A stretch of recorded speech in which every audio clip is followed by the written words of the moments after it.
salaan kadib maanta waa maalin weyn marka loo fiiriyo dhibaatooyinka ka jira gudaha dalka Soomaaliya gaar ahaan dhibaatooyinka loo geysto warbaahinta.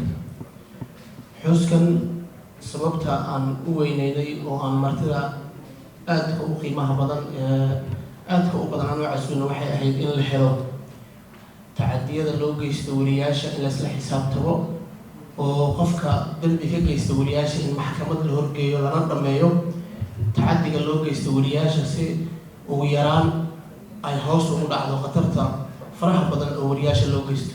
sanadkii la soo dhaafay 2021 waxaa la weeraray xarumo warbaahin, waxaa la dhaawacay wariyaal, waxaa sidoo kale loo hanjabay tiro badan oo suxufiyiin ah.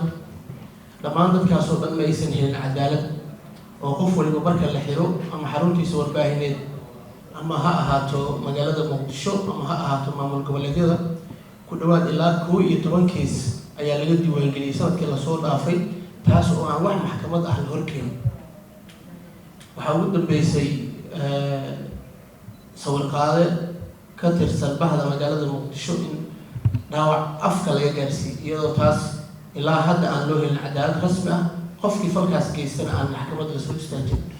marka waxaa jira falal kuwaas ka badan oo ka dhaca gudaha waddanka, waxayna u baahan yihiin dhammaan falalkaas si warbaahinta madaxa bannaan ay usii shaqeyso in laga hortago falalkaas lana xisaabtamo dadka dambiyada noocaas geystay, maadaama ay falalka dhacay ay cabsi badan ama culays badan ku keeni karto warbaahinta madaxa bannaan, suurtagalna ay noqoto qaarkood inay meesha ka baxaan marka dhibaatooyin fara badan loo geysto.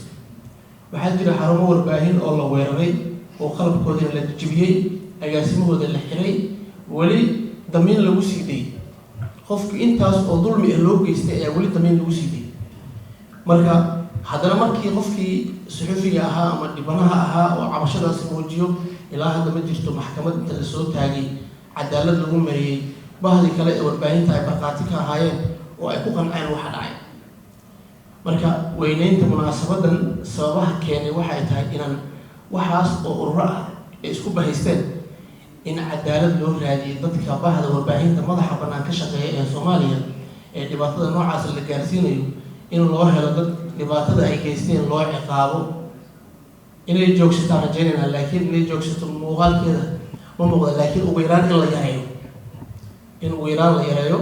marka idinkan waxaan kaga mahadcelinaa sida garab istaagga aan ugu muujiseen sida ururada bulshada rayidka oo aan inaga ka tirsanahay oo na garab taagan waqti kasto oo markay dhibaato dhacdo ama culays warbaahinta soo wajaho soo qaata doorkooda oo aan aad ugu mahadcelinayno sida ay mar walba noo garab istaagaan.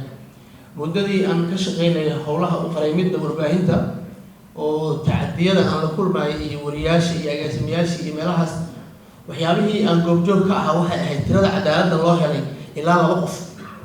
dhibaatada dhacdana 100% way ka badan tahay inta aan ka shaqeynay u qareymidda. dadka cadaaladda loo helay oo ilaa meel adag aan isla gaarnay waqti badan iyo qarash badan iyo waliba dadaal badan aan ku bixino waxay ahayd 2 qof inta aan aniga xasuusto.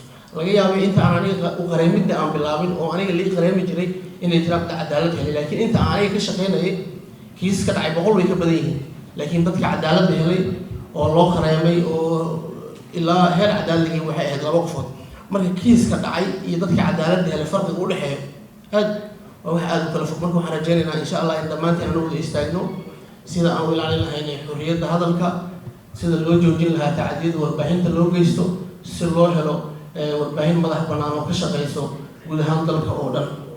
mar kale waxaan idinkaga mahadcelinayaa sida wanaagsan oo qiimaha leh ee aad uga soo qayb gasheen munaasabadan oo aad nogala qayb qaadanaysaan inaan weyneyno si loo yareeyo tacadiyada. Assalaamu calaykum waraxmatullaahi wabarakaatuh.